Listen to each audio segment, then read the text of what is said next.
చచ్చిపోయాక ఎంతోమంది వచ్చినారు అన్నారు.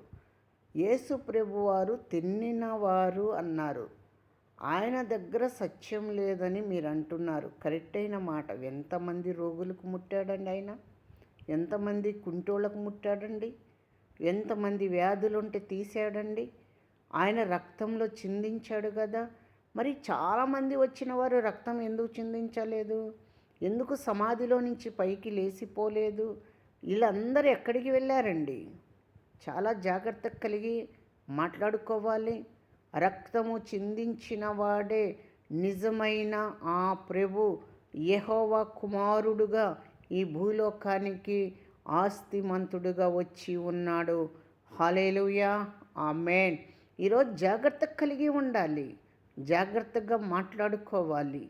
తల్లిగారు పవిత్రముగా ఉన్నారు అని చెప్పిన మాటకి తల్లి పవిత్రురాలు అయితే కుమారుడు పుట్టినవాడు ఎలాంటి వాడైతే ఆ కడుపులోకి రావాలి, ఎలాంటి వాడైతే ఆ గర్భమే దాచుకోవాలి.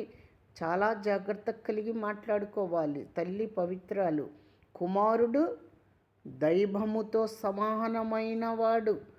ఆయననే రోగులకు ముట్టినవాడు, బాగు చేసినవాడు, ఎంతోమందిని త్యాగం చేసినవాడు, స్త్రీల్ని మార్చినవాడు, ఎంతోమందిని కూడా ఆయన ఆశీర్వదించినవాడు, దారి చూపించినవాడు. అమ్మ, చాలా జాగ్రత్త కలిగి వినాలి.